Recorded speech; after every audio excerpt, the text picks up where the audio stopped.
سورۃ الکہف قرآن پاک کی اہم ترین صورتوں میں سے ہے.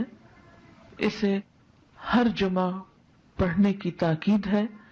جو شخص اسے ہر جمعہ کے روز پڑھے اس کے بارے میں نبی صلی اللہ علیہ وسلم نے فرمایا کہ جو جمعہ کے دن اس کی تلاوت کرے گا تو آئندہ جمعے تک اس کے لیے ایک خاص نور کی روشنی رہے گی، یعنی اللہ تعالیٰ اسے اپنی طرف سے ایک خاص روشنی عطا کریں گے.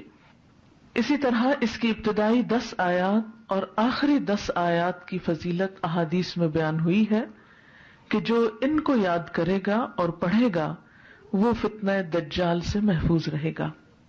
تو اس کے لیے ہم یہ کر سکتے ہیں کہ ابتدائی 10 آیات کو بھی زبانی یاد کر لیا جائے اور آخری کو بھی.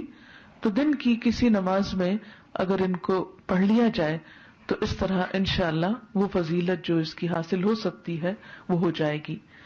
حضرت عائشہ رضی اللہ عنہا کی روایت سے حدیث میں آیا ہے، اور یہ حدیث بھی ضعیف جداً ہے، صرف ضعیف نہیں بلکہ ضعیف بھی بہت زیادہ ضعیف ہے، لیکن اس کا آخری حصہ جو ہے وہ صحیح مسلم میں آیا ہے، وہ میں وہاں آپ کو بیان کر دوں گی.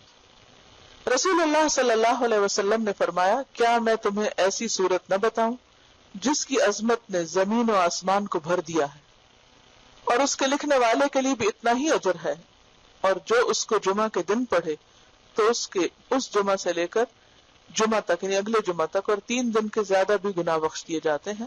اور جو آدمی سوتے وقت اس کی آخری 5 آیتیں پڑھے تو وہ رات کے جس حصے میں بھی اٹھنا چاہے گا اللہ اسے اٹھائے گا. تو لوگوں نے کہا ہاں اللہ کے رسول صلی اللہ علیہ وسلم ضرور بتائیے، تو آپ نے فرمایا سورۃ کہف.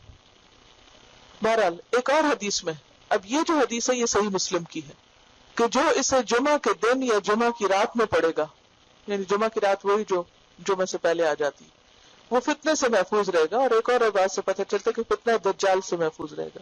اور اس کی جو پہلی 10 آیتوں سے متعلق حدیث ہے وہ بھی صحیح ہے کہ جو شخص اس کی پہلی 10 آیتیں پڑھے گا، یاد کرے گا، وہ فتنہ دجال سے محفوظ رہے گا. اسی طرح اس کے پڑھنے سے گھر میں سکینت اور برکت نازل ہوتی ہے. ایک مرتبہ ایک صحابی نے سورہ کہف پڑھی، گھر میں ایک جانور بھی تھا، وہ بدکنا شروع ہو گیا. انہوں نے غور سے دیکھا کہ کیا بات ہے، یعنی میں قرآن پڑھ رہا ہوں اور قرآن پڑھنے سے تو ظاہر ہے سکون نازل ہوتا ہے، یہ جانور کو کیا ہو گیا جو اچھل کود کر رہا ہے. تو انہیں ایک بادل نظر آیا جس نے انہیں ڈھانپ رکھا تھا. صحابی نے اس واقعے کا ذکر حضور اکرم صلی اللہ علیہ وسلم سے کیا تو آپ صلی اللہ علیہ وسلم نے فرمایا، اسے پڑھا کرو، قرآن پڑھتے وقت سکینت نازل ہوتی ہے. ہمارے گھرانوں میں سکون کیوں نہیں رہا؟ اس میں بہت سی وجوہات میں سے ایک وجہ یہ بھی ہے کہ میوزک کی آوازیں تو دن رات بلند ہوتی ہیں لیکن قرآن کی تلاوت کی آواز کم ہی سنائی دیتی ہے.